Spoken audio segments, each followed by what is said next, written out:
darkness of the open fields is never truly empty, for it holds a silence that presses against the ears like a physical weight. In the vast rural landscapes of the United Kingdom and the United States, there exists a phenomenon that defies simple explanation and chills the blood of those who witness it firsthand. It is not merely flattened wheat or bent stalks of corn, but a message inscribed upon the earth by unseen hands. The air grows cold, and the crickets cease their nightly chorus, as if nature itself is holding its breath in anticipation of a terrifying arrival from the skies above, or perhaps from the soil below. For centuries, farmers have woken to find their livelihoods transformed into complex geometric riddles that seem to mock human understanding. These are not random acts of weather or the trampling of wild beasts, but precise mathematical equations stamped into the gold crops. The feeling of being watched is palpable in these places, where the electromagnetic energy creates a static charge that raises the hair on the back of the neck. Those who dare to step into these circles often report a sudden onset of nausea and an overwhelming sense of dread that suggests they are trespassing on sacred or cursed ground. The history of these formations stretches back much further than the media frenzy of the 20th century would have you believe. In the year 1678, a pamphlet circulated in England telling the tale of the Mowing Devil of Hertfordshire. A farmer had refused to pay a mower his asking price, swearing that the devil himself should mow the oats rather than the man. That night, the field appeared to be all on a flame, and by morning, the crop was cut in such perfect circles that no mortal man could have achieved such precision. It was the first recorded whisper of a dark intelligence interacting with our agriculture. This legend of the Mowing Devil set a precedent that linked these patterns not to visitors from the stars, but to demonic forces from the underworld. The woodcut image from that ancient pamphlet shows a horned figure holding a scythe, working furiously within an oval of stalks. It suggests that whatever creates these shapes possesses a strength and a speed that defies the laws of physics. The locals in Hertfordshire avoided the field for years, believing that to eat the bread made from that grain would invite a curse upon their households. As time marched on, the phenomenon went dormant, or perhaps it was simply ignored by a society moving toward industrialization. However, in the late 1960s and early 1970s, the circles returned with a vengeance, primarily in the chalk downlands of southern England. The designs began as simple circles, but quickly evolved into intricate pictograms that mirrored ancient symbols and celestial alignments. The sheer size of these formations, which could span hundreds of feet, baffled the local authorities and terrified the landowners who found them, while skeptics were quick to point fingers at pranksters with planks of wood and ropes the forensic evidence told a much more disturbing story. In genuine formations, the stalks of wheat or barley are not broken, but bent at the first node.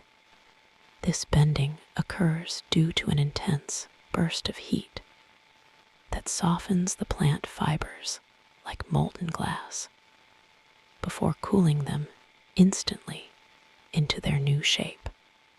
No wooden plank could achieve this molecular alteration without snapping the dry stems of the crop. Scientists who analyzed samples from these sites discovered microscopic iron spheres embedded in the soil, as if a meteor had exploded directly overhead.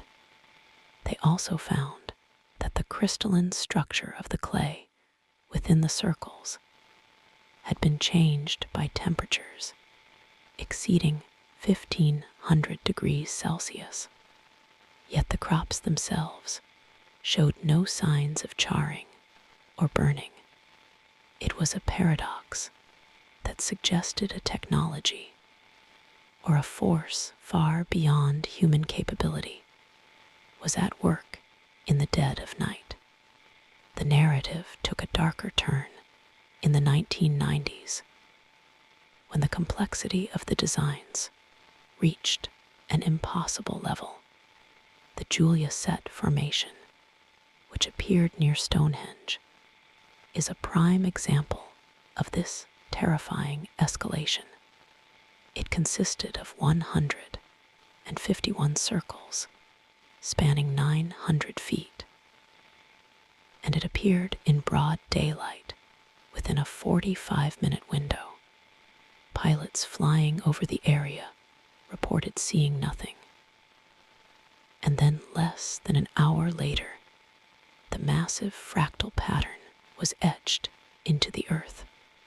No human team could have surveyed and flattened that much land in such a short time without being seen.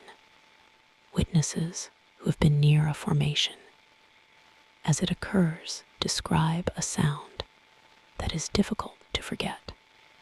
It is a low trilling noise, often compared to the hum of high voltage power lines or the buzzing of an angry swarm of bees. This acoustic anomaly seems to vibrate inside the skull, causing headaches and nosebleeds. Some researchers believe this sound is the result of microwave radiation interacting with the atmosphere, creating a plasmic vortex that descends from the sky to imprint the ground. There is a story of a young researcher named Thomas who decided to conduct a solitary vigil in a field in Wiltshire, known for frequent activity. He parked his car on a ridge overlooking the valley and waited with his camera equipment as the sun dipped below the horizon. The moon was obscured by thick clouds, plunging the landscape into a suffocating darkness. For hours, he sat in silence, listening to the wind rustling through the wheat, waiting for a sign. Around 3 in the morning, the atmosphere shifted abruptly. The wind died down completely, and the air became heavy and metallic tasting. Thomas noticed a faint amber glow appearing in the center of the field below him. It was not a flashlight or a vehicle headlight, but a soft, pulsating luminosity that seemed to hover just a few feet above the crop. He raised his camera, but found his hands trembling uncontrollably as a wave of irrational fear washed over him. The light began to move, tracing a perfect arc through the wheat. As it moved, Thomas could hear the trilling sound rising in pitch, until it was a piercing shriek that threatened to shatter his eardrums. He watched in paralyzed horror as the wheat beneath the light flattened instantly, as if crushed by a giant, invisible cylinder. The light split into two, then four distinct orbs dancing in a complex geometric ballet that defied inertia.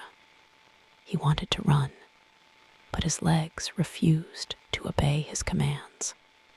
He was fixed to the spot, a silent observer to a ritual that was never meant for human eyes. The orbs coalesced into a blinding column of white light that shot upward into the clouds, illuminating the entire valley for a split second. In that flash, Thomas saw something that would haunt his nightmares for the rest of his days. Standing at the edge of the forming circle were tall, shadowed figures, watching the light with a reverence that was utterly alien. The light vanished as quickly as it had appeared, leaving the field in total darkness once more. The trilling sound faded, leaving a ringing in his ears that would not subside. Thomas scrambled back to his car, his breath coming in ragged gasps. He turned the key, but the engine was dead. The battery had been completely drained by the electromagnetic surge that had accompanied the event. He was stranded alone in the dark with the entities that had just scarred the earth. He locked the doors and curled into the fetal position on the back seat, praying for the sun to rise. Throughout the remaining hours of the night, he heard footsteps circling the vehicle. They were heavy, deliberate steps that crunched on the gravel road. Sometimes a shadow would block out the faint starlight through the window, but no face ever peered in. It was a game of cat and mouse played by beings who thrived on his terror. When dawn finally broke, the footsteps ceased. Thomas looked out at the field and saw a massive, intricate design consisting of interlocking rings and keys. It was beautiful in its precision, but terrifying in its implication. He managed to flag down a passing tractor hours later and was towed to the nearest town. He never returned to the fields of Wiltshire, and he destroyed the film in his camera without ever developing it, fearing what it might reveal. The aftermath of such encounters often leaves deep psychological scars. Many who have spent time inside fresh crop circles report experiencing strange temporal distortions. Minutes seem to stretch into hours, or hours vanish in the blink of an eye. This missing time phenomenon is frequently associated with alien abduction scenarios, suggesting a link between the crop formations and the visitors who take people against their will. Farmers who own the land often suffer the most. Not only do they lose valuable crops, but they are often harassed by strange, unmarked helicopters that hover low over their property. Men in dark suits, presenting vague identification, appear at their doorsteps, warning them to remain silent about what they have seen. These intimations suggest that the government knows far more about the origin of these circles than they are willing to admit to the public. There is also the physical toll on the human body. People who touch the affected stalks shortly after a formation appears have reported burns on their hands and strange rashes that refuse to heal. Some have developed rare blood disorders or cancers in the years following their exposure. It is as if the energy used to create the patterns leaves a radioactive residue that is toxic to biological life.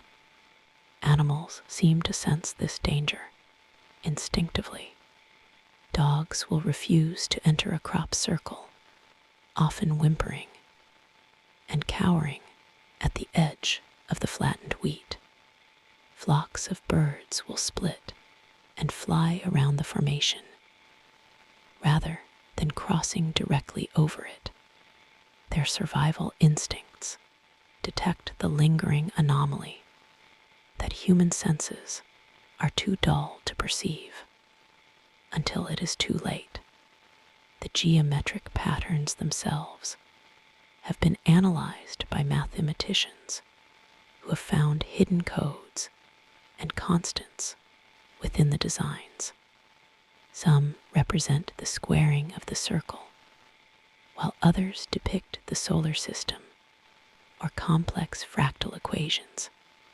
One famous formation appeared to be a response to the Arecibo message, a radio signal sent into space by humanity in 1974. The response contained alterations to the human DNA structure and a different solar system map. If these are indeed messages, they are not being sent to us by friends. The tone of the phenomenon is cold and indifferent. The sheer scale of the power required to flatten crops globally implies a dominance that makes human technology look primitive. We are like ants trying to decipher the footprints of a giant who does not even know we exist, or worse, a giant who views us as pests. In 2001, a formation appeared next to the Chilbolton Radio Telescope in Hampshire. It depicted a face, but not a human one. It was a pixelated image of a face with large eyes and a somber expression resembling the faces on the Shroud of Turin or the Cydonia region of Mars. Beside it was a data strip that seemed to contain a warning about false gifts and broken promises. The message was clear: do not trust the deceivers. The skepticism of the public is the greatest shield these entities possess. As long as people laugh at the idea of crop circles being anything other than boards and ropes, the phenomenon can continue unchecked. But for those who have stood in the center of a fresh circle and felt the static charge hum through their bones, the laughter rings hollow. They know that something walked there, something that did not belong to this world. There are chilling accounts from the Midwest of the United States, where cattle mutilations often occur in conjunction with crop circles. Farmers find their livestock drained of blood. With surgical precision, cuts removing specific organs. The proximity of these gruesome discoveries to the beautiful geometric patterns in the grain suggests a link between the artists and the butchers. It paints a picture of a harvesting operation where both flora and fauna are resources to be used. The indigenous people of North America have long spoken of the star people who come down in baskets of light to teach and to take. legends describe circular burns on the prairie grass where the sky canoes landed. These oral histories align perfectly with the modern phenomenon, suggesting that this interaction has been happening for thousands of years. We are simply the latest generation to witness the marks of the visitors. As we rely more on satellite technology and aerial surveillance, the number of reported circles has not decreased. In fact, they have become more complex and appear in more countries around the globe. From the rice paddies of Japan to the wheat fields of Canada, the message is being repeated. It is a global language that is being shouted at a deaf humanity. The most disturbing theory is that the circles are not messages for us at all. They might be navigational markers or calibration points for an incoming fleet, like landing lights on a runway. They could be guiding a massive arrival that will change the course of human history forever. The patterns are becoming more frequent and more intricate, as if the countdown is nearing zero. Imagine standing in a field at midnight, surrounded by the tall, swaying corn. You are miles from the nearest house, and the only light comes from the distant stars. Suddenly, the stalks around you begin to bend and snap with the sound of 1,000 breaking bones. You are in the center of the creation, witnessing the power of the architects. There is nowhere to run and nowhere to hide. The lingering dread of the crop circle phenomenon lies in its ambiguity. It is a ghost story written on the landscape, a haunting that resets with every harvest. The farmers will plow the fields and plant new seeds, trying to erase the memory of the intrusion. But the soil remembers. The energy remains trapped in the earth, waiting for the next cycle to begin. When you look at an aerial photograph of these magnificent designs, do not let the beauty fool you. Beneath the symmetry and the geometry lies a cold, unyielding truth. We are not alone on this planet, and we are certainly not in charge. The authors of these patterns are watching us, waiting for the right moment to reveal their true intentions. Until then, they will continue to write their riddles in the grain, leaving us to wonder if we are the students or the subjects of a terrified experiment.